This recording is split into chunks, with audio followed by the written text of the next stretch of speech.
بسم اللہ الرحمن الرحیم۔ ڈسکور اوریجنل کے معزز ناظرین، السلام علیکم۔ اب کس نمبر 964 ملاحظہ فرمائیں۔ مجھ میں اور ایک پاگل میں کوئی فرق نہیں تھا۔ ریوالور پر میری بیوی کا خون تھا، تازہ، سرخ اور ہاتھ کی انگلیوں میں چپکنے والا۔ وہ تازہ خون کی بات تھی اور میں دو لاشوں کے درمیان کھڑا تھا جن کی پیشانی میں سوراخ تھے۔ ایک میری بیوی تھی اور ایک محبوبہ۔ نہ جانے مجھے ان کی کھلی آنکھیں دیکھ کے کیا ہوا کہ میں نے وہی ریوالور اپنی پیشانی پر رکھا، مگر میں گولی نہ چلا سکا۔ مجھے چکر سا آیا اور متلی سے میرا دماغ معاف ہو گیا۔ میرا دل ڈوبنے لگا اور میری آنکھوں کے آگے اندھیرا سا پھیل گیا۔ میں وہیں گر گیا۔ پھر جب مجھے ہوش آیا تو میرے ہاتھوں میں ہتھکڑیاں تھیں اور کمرہ پولیس سے بھرا ہوا تھا۔ وہ خاموش ہو گیا، مگر اس کی نظریں چھت کو یوں تکتی رہیں جیسے وہ سینما کا سفید اسکرین ہے اور اس پر وہی خونی منظر ابھی تک ٹھہرا ہوا ہے، جیسے سینما سلائیڈ پروجیکٹر میں آخری تصویر اپنی ساری تفصیلات کے ساتھ رک گئی ہے۔ میں نے کہا، گویا دلاور کا نام تم نے صرف ایک بار ہی سنا تھا۔ ہاں، اس وقت جب میری بیوی نے کہا تھا کہ دلاور، خدا کے لیے اسے چھوڑ دو۔ اور تمہیں یہ نام یاد رہا؟ یاد کیسے نہ رہتا؟ میں جاننا چاہتا تھا کہ آخر یہ شخص کون ہے اور اس نے 2 قتل کیوں کیے۔ یہی یاد رکھنے والی سب سے اہم بات تھی۔ تم نے اسے غور سے دیکھا تھا؟ اسے دیکھنے کے سوا میں نے کیا ہی کیا تھا؟ میں اس کی صورت کے ایک ایک نقش کو ذہن میں بٹھاتا رہا تھا۔ یہ بہت ضروری تھا۔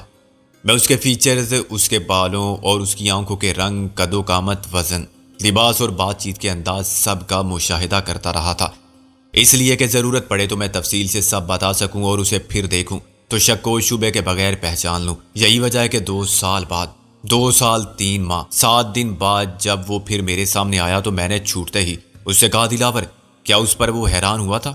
نہیں۔ کیوں؟ وہ اصل الیے میں نہیں تھا، اسے حیران ہونا چاہیے تھا۔ جارج نے کہا، پتہ نہیں، اس نے کچھ ظاہر نہیں ہونے دیا۔ اس نے اپنی حیرانی کے جذبات اور رد عمل پر قابو پا لیا ہوگا۔ میں نے کہا، وہ بڑا حرامی ایکٹر ہے۔ خیر، تمہارے لبوں سے اپنا نام سن کے اس نے کیا کہا؟ اس نے کہا کہ ہاں، میں ہی دلاور ہوں۔ جارج بولا، میری سمجھ میں نہیں آیا کہ اب اس کو کیا کہوں۔ غلطی میری اپنی تھی کہ اس سے ملنے چلا گیا تھا۔ میں نے کہا کہ تم نے کچھ اور نام استعمال کیا تھا۔ اس نے حیرانی سے کہا، نہیں، نام بدلنے کی کیا ضرورت تھی مجھے؟ میں نے کہا، مجھے بتانے والے نے دلاور نام نہیں لیا تھا۔ وہ بولا، غلط سنایا سمجھا ہوگا اس نے۔ میں نے کہا کہ خیر، یہ بتاؤ کہ اب کیوں آئے ہو؟ یہ دیکھنے کے لیے کہ تمہارے جرم کی سزا میں کیسے کاٹ رہا ہوں؟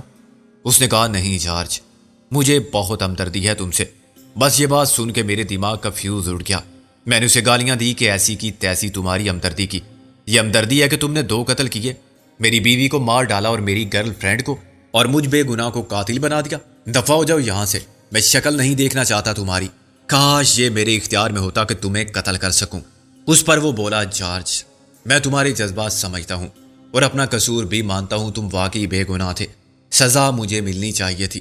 میں نے 2 سال بڑی اذیت میں گزارے، میرا ضمیر مجھے ملامت کرتا رہا، میں اعصابی ذہنی مریض بن گیا تھا۔ میں رات کو سو نہیں سکتا تھا اور سوتا تھا تو مجھے ڈراؤنے خواب آتے تھے۔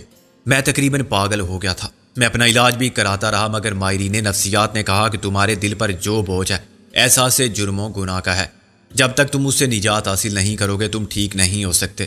بس اس کے بعد میں نے بہت سوچا اور بلاخر تمہارے پاس آ گیا۔ میں نے کہا، میرے پاس آ کے اقرار جرم کرنے سے یا کسی پادری کے سامنے ایسا کرنے سے کیا فائدہ؟ جاؤ پولیس کو بتاؤ، عدالت میں حاضر ہو کے بیان دو۔ اس نے کہا، جارج، میں یہی کروں گا۔ تم کو پہلے اس لیے بتا رہا ہوں کہ تم کچھ اور مت سمجھنا۔ مجھے کسی کا ڈر نہیں تھا اور نہ کوئی پیچھے پڑ سکتا تھا۔ میں اپنی مرضی سے اپنی سزا قبول کرنا چاہتا ہوں۔ میں تم سے معافی مانگنے آیا ہوں۔ میری وجہ سے تم نے 2 سال جیل میں کاٹے۔ اس کی بات نے مجھے حیران کر دیا۔ میں نے اس سے پوچھا، دلاور، کیا واقعی تم اعتراف جرم کر لو گے؟ اور اس نے کہا، ہاں، اب اس کے سوا چارہ نہیں۔ پھر اس نے مجھے سگریٹ کا ایک پیکٹ دیا۔ سگریٹ پیو، اس نے کہا، اور اس پیکٹ میں سے اپنے لیے بھی ایک سگریٹ نکال کے چلائی۔ میرا خیال ہے کہ اس میں 2-4 زہریلے سگریٹ ہوں گے۔ میں نے ایک سگریٹ چلائی اور پیکٹ جیب میں چھپا لیا۔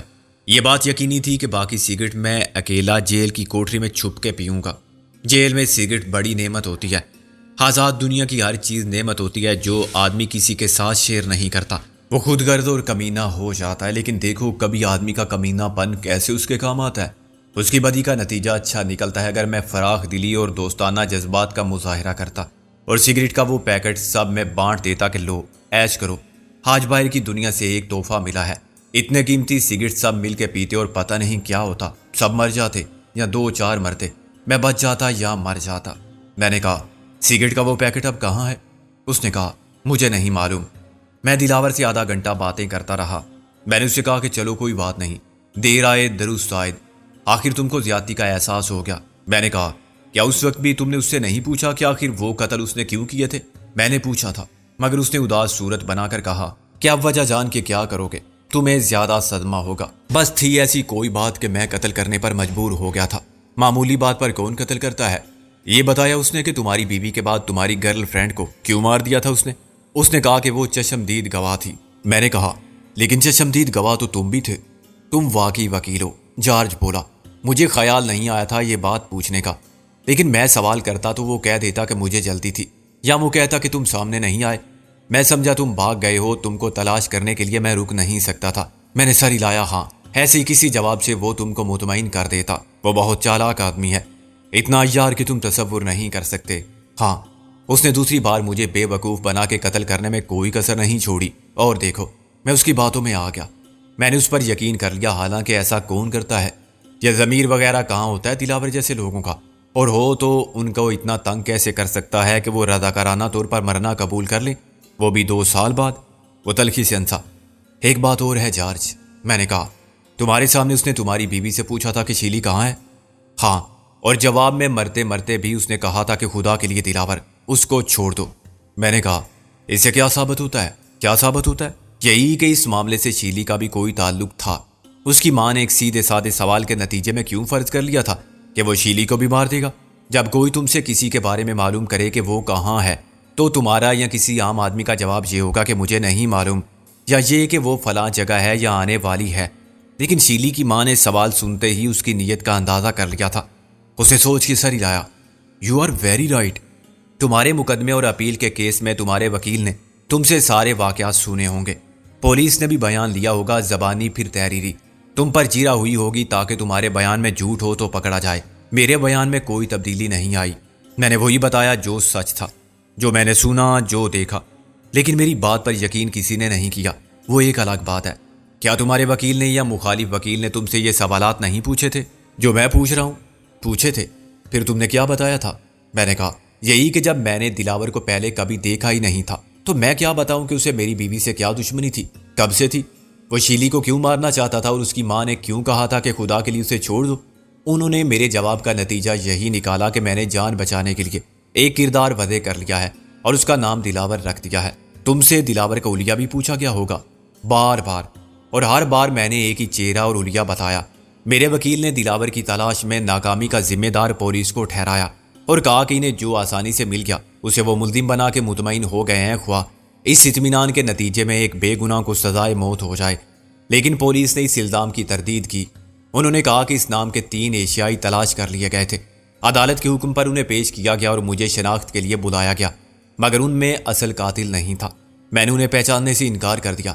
میں نے کہا جارج، کسی ملزم کو تلاش کرنے کے لیے پولیس ایک اور طریقہ بھی استعمال کرتی ہے، وہ آئیڈینٹیفیکیشن کٹ استعمال کرتے ہیں جو حلیہ بتایا جائے اس کے مطابق آنکھیں، ناک، کان اور چہرے کے مختلف حصے جوڑ کر کئی چہرے بنا لیتے ہیں، اور جو بیان کردہ حلیے سے نزدیک ہو اس سے مشتہر کر دیا جاتا ہے۔ یا اس کام میں کوئی آرٹسٹ مدد کرتا ہے جو ملزم کا چہرہ تصویر کی مدد سے بناتا ہے، یعنی جیسا حلیہ بتایا جائے اس کے مطابق ہو، پھر اس میں ملزم کو شناخت کرنے والے کی مدد سے تبدیلیاں کی جاتی ہیں۔ دیکھنے والا جیسا محسوس کرتا ہے ویسا ہی رد و بدل کرتے جاتے ہیں۔ مثلا یہ کہ آنکھیں دیکھو، تھوڑی لمبی یا چھوٹی، ناک کھڑی یا بیٹھی ہوئی، پتلی یا پھیلی ہوئی۔ ایک جگہ شناخت کرنے والا کہتا ہے کہ دیٹ از رائٹ، بالکل یہی ناک تھی۔ پھر آنکھیں، ہونٹ، پیشانی اور تھوڑی مٹاتے ہوئے بناتے بالآخر ایک ایسا چہرہ بن جاتا ہے جو 90% سے زائد مشابہت رکھتا ہے۔ اس نے قدرے حیرانی سے کہا، ہاں میں نے سنا تو ہے، لیکن کسی نے بھی میری اس طرح مدد نہیں کی، یہ تمہارے وکیل کا کام تھا۔ وہ آرٹسٹ یا کٹ کی مدد سے دلاور کا چہرہ بنواتا اور پھر اسے مشتہر کر دیا جاتا۔ تم کہتے ہو کہ تم نے بہت غور سے دیکھا تھا اور تمہیں تفصیلات اچھی طرح یاد تھی، تم سے غلطی تو نہیں ہو سکتی تھی۔ اگر دلاور کی صورت کا خاکہ بن جاتا تو اسے اخبارات میں شائع کرایا جا سکتا تھا اور ٹی وی پر دکھایا جا سکتا تھا۔ اس نے تلخ لہجے میں کہا، شاید ایسا ہو سکتا تھا لیکن میرے لیے نہیں ہوا، کیونکہ میں بھی کالا تھا، اتنا امیر نہیں تھا کہ وکیل کی فیس کی ادائیگی کے بعد آرٹسٹ کو افورڈ کرتا، اور پبلسٹی کے اخراجات، اخبار، ٹی وی، غلطی کا سوال آج بھی نہیں۔ جب وہ حلیہ بدل کے آیا تب بھی اسے پہچان لیا تھا میں نے، کیونکہ اس کے فیچر وہی تھے۔ اس کے جانے کے بعد میں نے رات کو 2 سگریٹ پیے۔ پہلے سگریٹ کا مجھے بہت لطف آیا، دوسرے نے مجھے ناک آؤٹ کر دیا۔ میں نے اس کا صرف ایک ہی کش لیا تھا۔ وہ سگریٹ جیل حکام کو ملا ہوگا، لیکن انہوں نے اس کو غائب کر دیا۔ وہ ایسا نہ کرتے تو خود مشکل میں پڑ جاتے۔ میں نے کہا، اور باقی پیکٹ؟ میں نے بتایا، مجھے نہیں معلوم۔ جب میں نے ایک کش لیا پھر دوسرے کش سے، تو میرے دماغ کو ایک جھٹکا لگا، شاید دل کو۔ بس وہ 1 سیکنڈ کی بات تھی۔ اس کا ذائقہ یا جو تم کو کچھ یاد ہو؟ جارج نے نفی میں سر ہلایا۔ کچھ عجیب سی بو تھی۔ میں نے کہا، جیسے کڑوے باداموں سے آتی ہے۔ وہ چونک پڑا۔ رائٹ۔ اب تم نے احساس دلایا ہے تو مجھے لگتا ہے کہ وہ ایسی ہی بو تھی۔ تم نے کیسے جانا؟ اس میں سائنائڈ تھا، جو گیس کی صورت میں تمہارے سانس کے ذریعے پھیپھڑوں میں پہنچا اور خون میں شامل ہوا۔ سائنائڈ وہ کیا ہوتا ہے؟ ایک انتہائی مہلک اور قاتل زہر۔ گیس چیمبر میں سزائے موت کیسے دیتے ہیں کیا تم جانتے ہو؟ ملزم کو اندر بند کرنے کے بعد سلفورک ایسڈ میں سائنائڈ کے 2-4 کیپسول گرا دیے جاتے ہیں۔ اس سے سائنائڈ گیس پیدا ہوتی ہے جو اوپر اٹھ کے سانس میں جاتی ہے اور فوراً ملزم کا خاتمہ کر دیتی ہے۔ تو پھر میں کیسے بچ گیا؟ وہ سہم کے بولا۔ سب سے اہم بات تو یہی ہے کہ خدا کو تمہیں زندہ رکھنا منظور تھا اور اس کی مرضی کے بغیر تمہاری جان کھول لے سکتا تھا۔ تم اسے معجزہ کہہ سکتے ہو یا اپنی خوش قسمتی۔ تم نے ہلکا کش لیا یا پھر بہت کم مقدار میں گیس تمہارے پھیپھڑوں تک پہنچی۔ وہ کھلی جگہ تھی جہاں تم نے اسے ناک یا منہ کے راستے خارج کر دیا۔ وہ بہت کم جذب ہوئی، اس سے تم مرتے مرتے بچ گئے۔ یہ پکی بات ہے کہ تم لمبا گہرا کش لیتے تو وہ تمہاری آخری سانس ہوتی۔ چونکہ ایک سگریٹ تم پہلے انجوائے کر چکے تھے، اس لیے تم نے دوسرے سگریٹ سے لمبا کش نہیں لیا جیسا پہلا سگریٹ چلا کے لیا ہوگا۔ میں صرف مفروضے پر بات کر سکتا ہوں۔ کیا وکیل نے تم سے یہ بھی نہیں پوچھا تھا؟ کیا؟ جارج نے کھوکھلے لہجے میں کہا۔ سگریٹ کے کچ کی بو کے بارے میں پوچھا تھا، مگر کڑوے باداموں کی بو والی بات اس کے ذہن میں نہیں آئی یا اسے معلوم نہیں تھی۔ چلو، اللہ نے تمہیں بچا لیا۔ اب غور سے دیکھو، یہ دلاور کی تصویر ہے۔ میں نے ایک تصویر جیب سے نکالی۔ 2 سال پہلے بھی اس کی صورت یہی ہوگی۔ ہاں، بالکل یہی تھی۔ اس نے تصویر مجھ سے لے لی، کیا اسے میں رکھ لوں؟ ہاں، یہ میں تمہارے لیے لایا تھا جارج۔ میں نے کہا، کل تمہارا وکیل آئے گا، وہی جس نے تمہاری پیروی کی تھی۔ اب وہ کیا کرے گا؟ وہ جیل حکام اور پولیس پر کیس کرے گا تمہاری طرف سے کہ ان کی غفلت کے باعث دلاور تم کو قتل کرنے کے لیے جیل میں پہنچ گیا تھا۔ اپنی بات پر قائم رہنا، جو سچ ہے وہی بتانا۔ میرے یہاں آنے کا کسی سے ذکر کرنے کی ضرورت نہیں، لیکن یہ تصویر اس وکیل کو ضرور دے دینا کہ دیکھو، یہ ہے چودھری دلاور، اس کی اصل تصویر۔ باہر کھڑے ہوئے سارجنٹ نے ایک بار پھر اندر آ کر کہا، کیا تم دونوں یہاں ساری رات باتیں کرو گے؟ میں نے اس کی آنکھوں میں آنکھیں ڈال کر کہا، کیا تمہارے افسران بالا نے ملاقات کے وقت کی کوئی حد مقرر کی تھی؟ وہ اس براہ راست سوال کے لیے تیار نہ تھا۔ حد مقرر کرنے کا کیا سوال؟ تم کو خود ہی خیال رکھنا چاہیے۔ میں نے کہا، میں جس حد تک خیال رکھ سکتا تھا میں نے رکھا، اس سے زیادہ کی مجھے استطاعت نہیں تھی۔ استطاعت کا مطلب سمجھتے ہو نا تم؟ اور تمہارے افسران نے اجازت نامہ مرحمت فرماتے وقت صرف رازداری پر زور دیا تھا، یہ نہیں کہا تھا کہ شارٹ ہینڈ میں بات کرنا۔ اس نے برا سا منہ بنایا اور واپس چلا گیا۔ میری طرف سے جہنم میں جاؤ، یہ اس کے لاجواب ہونے اور منہ کی کھانے کی دلیل تھی۔ جارج نے اسے گالی دی، تم نے دماغ درست کر دیا اس کا۔ میں نے کہا، تم میری بات دھیان سے سنو، دلاور کی تصویر کی ایک نقل جاتے وقت میں تمہارے وکیل کو دے جاؤں گا۔ دلاور کا یہاں گرفتار ہونا محض اتفاق پر منحصر ہے، زیادہ امکان یہ ہے کہ وہ پھر بیس بدل لے گا، لیکن ابھی لندن ہی میں رہے گا۔ صبح جب وکیل تم سے ملنے آئے تو تم اسے تصویر دینا اور بتانا کہ یہ ہے وہ شخص جس کے جرم کی سزا میں کاٹ رہا ہوں۔ یہ کوئی فرضی شخص نہیں ہے، یہ لاہور میں رہتا ہے، اس کا ایک خاندان ہے، اس کے بیوی بچے ہیں اور کاروبار ہے۔ اس کے سب سے بڑے بیٹے کا نام فیصل ہے۔ لیکن وکیل پوچھے گا کہ تصویر کہاں سے آئی اور تم کو یہ ساری معلومات کس نے فراہم کر دی؟ جواب آسان ہے، ایک ہمدرد نے۔ میں اسے نہیں جانتا، لیکن یہ ساری باتیں غلط نہیں، اور کوئی غلط سمجھتا ہے تو تصدیق نہیں کر سکتا یا کرا سکتا ہے۔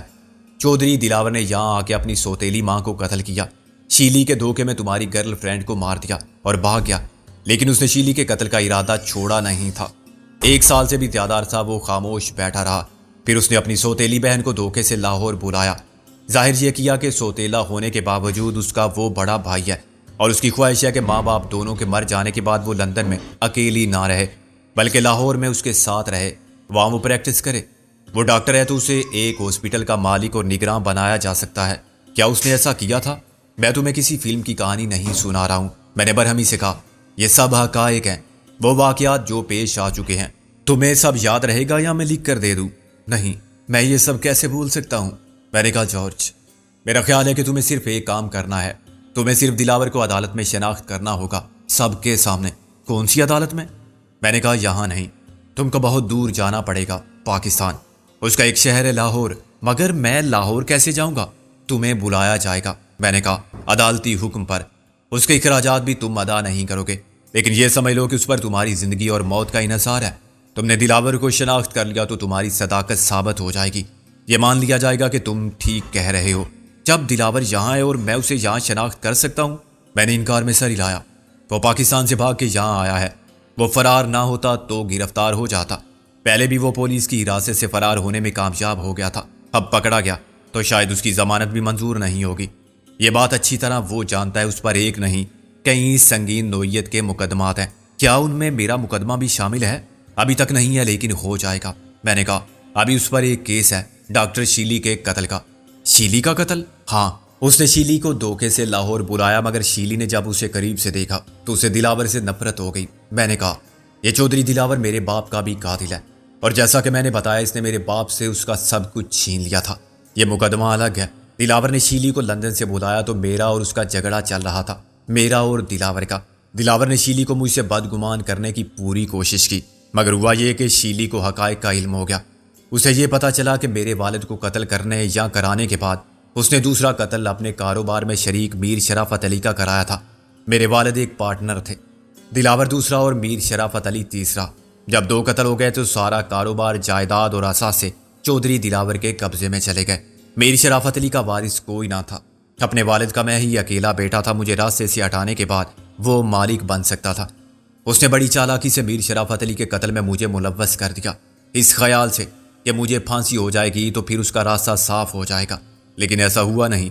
میں نے خود کو بے گناہ ثابت کرنے کے لیے وہ سب کچھ کیا جو میں کر سکتا تھا۔ قانونی اور غیر قانونی سب حربے استعمال کیے۔ جب مسئلہ زندگی کا ہو تو اتنی آسانی سے کوئی بھی سازش کا شکار ہو کے جان دینے پر راضی نہیں ہو سکتا۔ اس نے میرے والد کو پھر ان کے پارٹنر کو قتل کیا۔ وہ اچھے خاصے دولت مند تھے، انہیں کلاش کر دیا، اور جب وہ چاہتا تھا کہ مجھے بھی خلا کرا دے، میں مقابلہ کیوں نہ کرتا۔ اس طرح میرے اور اس کے درمیان دشمنی کا آغاز ہوا۔ وہ ایک جاہل اور بے ضمیر آدمی ہے۔ اس نے بہت سے ناجائز کاروبار ایسے بھی شروع کر دیے تھے جو 100% غیر قانونی تھے اور وطن دشمنی کے زمرے میں آتے تھے۔ اس کی وجہ سے لندن میں میری تعلیم بھی آخری سٹیج پر نامکمل رہ گئی تھی۔ اب میں کہاں تک گنوا ہوں۔ میرے ساتھ دشمنی میں اس نے میرے دوستوں کو نہیں چھوڑا، ان کے خاندان کو ختم کرا دیا۔ میرے ایک دوست کی بیوی اور بچہ اس کے ہاتھوں بڑے بے رحمانہ طریقے پر ہلاک ہوئے۔ میری ایک سابقہ منگیتر تھی، وہ اور اس کا شوہر مارے گئے۔ یہ سب مجھے ہراساں کرنے، مجھ پر دباؤ ڈالنے کے لیے تھا کہ میں اس کے خلاف اپنی جنگ ختم کر دوں، اپنے حق سے دست بردار ہو جاؤں۔ کبھی ایسا ہو سکتا تھا؟ اس نے مجھے خریدنے کے لیے بھاری رقوم پیش کی تھی کہ میں اس کا پیچھا چھوڑ دوں، لندن میں سیٹل ہو جاؤں یا اس کا پارٹنر بن جاؤں، لیکن دلاور جیسے شخص کو زندہ چھوڑنا شیطان کو بخشنے سے زیادہ سنگین جرم ہوگا۔ جب شیلی کو یہ ساری باتیں معلوم ہوئی تو اس نے اپنے سوتیلے بھائی کو چھوڑ دیا اور مجھ سے مل گئی۔ کچھ حالات ایسے ہو گئے کہ اسے دلاور سے خطرہ محسوس ہوا اور میں نے اس کی مدد کی، مگر میری مدد اسے بچا نہ سکی۔ دلاور نے اسے اس طرح مروا دیا کہ بظاہر وہ حادثہ معلوم ہو، مگر کچھ عرصہ پہلے میرے بہت سے دوست وکیل عدالت سے لاش کا پوسٹ مارٹم کرانے کے احکامات حاصل کرنے میں کامیاب ہو گئے۔ لاش دوبارہ کھود کے نکالی گئی۔ دلاور نے کوشش کی تھی کہ لاش کو پہلے ہی قبر سے غائب کرا دے۔ اس نے ہاسپٹل کے مردہ خانے سے بھی لاش لے جانی چاہی، لیکن ہمیں اندازہ تھا کہ وہ کس انتہا تک پہنچ سکتا ہے۔ ہم نے پہلے ہی اس کے خلاف پوری منصوبہ بندی کر لی تھی۔ پوسٹ مارٹم رپورٹ سے اس کا جرم ثابت ہو گیا اور وہ پکڑ لیا گیا، لیکن وہ پھر کسی طرح فرار ہو گیا۔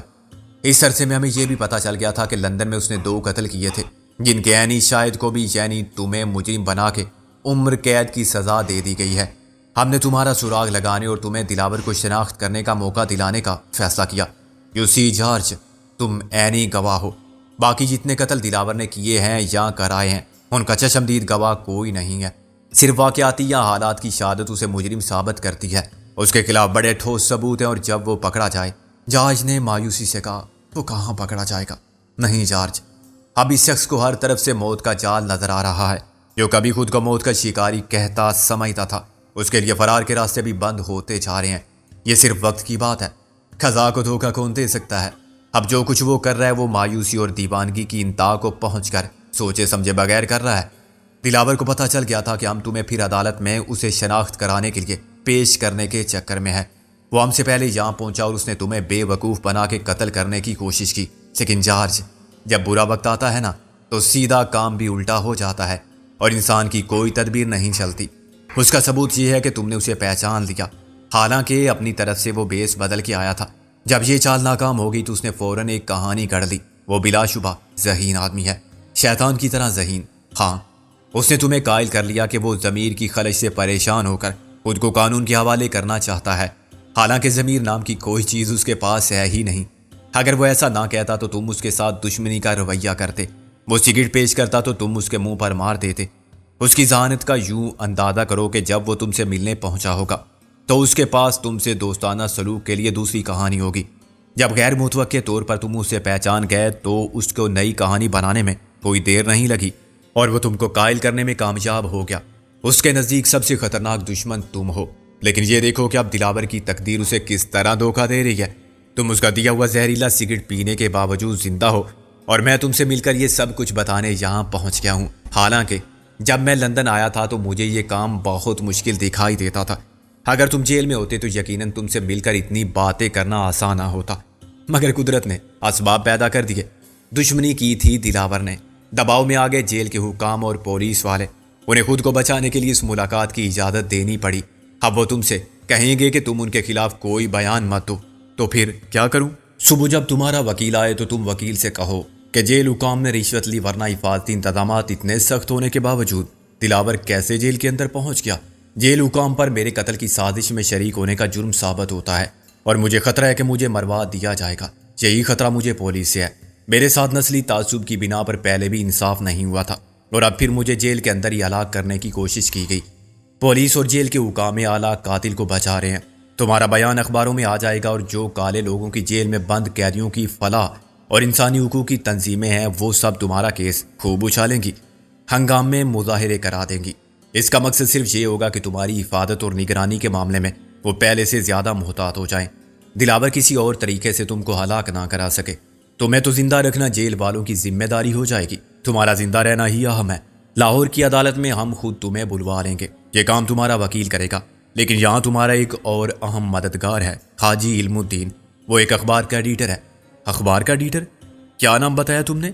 حاجی علم الدین۔ اس کے اخبار کا نام ہے توتی۔ ٹوٹی؟ اس نے حیرانی سے دہرایا۔ کبھی سنا نہیں۔ واٹ اے فنی نیم۔ اس نے پھر حاجی کا نام دہرایا۔ وہ کیوں میرا دوست ہے؟ اس لیے کہ وہ میرا دوست ہے۔ میں نے کہا وہ میرے لیے کیا کرے گا؟ وہ تم سے پاور آف اٹارنی لے گا، تمہارے دستخط حاصل کرے گا تاکہ اسے قانونی طور پر تمہاری طرف سے کوئی درخواست دائر کرنے کا حق حاصل ہو جائے۔ پھر وہ عدالت میں درخواست دے گا کہ تمہیں لاہور بھیجا جائے، جہاں ایک عدالت میں چودھری دلاور کے خلاف مقدمہ چل رہا ہے۔ وہ اپنے اخبار کے ذریعے ڈاکٹر شیلی مرڈر کیس کی ساری روداد عام کر دے گا اور تمہارے حق میں مہم چلائے گا۔ جیسے ہی چودھری دلاور پکڑا گیا، تم کو بھی شناخت کے لیے لاہور بھیجنے کا انتظام کر دیا جائے گا۔ تم جانتے ہو شناخت کیسے کرائی جاتی ہے؟ دلاور کو 4-5 دوسرے لوگوں کے درمیان کھڑا کر دیا جائے گا اور تم سے کہا جائے گا کہ اب بتاؤ دلاور کون ہے۔ تم نے تصویر دیکھ لی، اب یہ مجھے واپس کر دو تاکہ تمہاری پوزیشن ٹھیک رہے۔ یہ نہ کہا جائے کہ تم کو شناخت کے لیے تیار کیا گیا تھا۔ تمہاری نظر اور یاداشت قابل تعریف ہے کہ تم نے چودھری دلاور کو بھیس بدلنے کے باوجود پہچان لیا تھا۔ آئندہ بھی تم اسے پہچان لو گے۔ یا حاجی علم الدین تمہارے وکیل کو سارجنٹ نے اچانک اندر آتے ہوئے کہا، یو فول، تم نے میری بات نہیں مانی، اپنے ساتھ مجھے بھی مشکل میں ڈال دیا۔ میں نے کہا کیا ہوا؟ مگر اس کے جواب دینے سے پہلے 3 افراد اندر آ گئے۔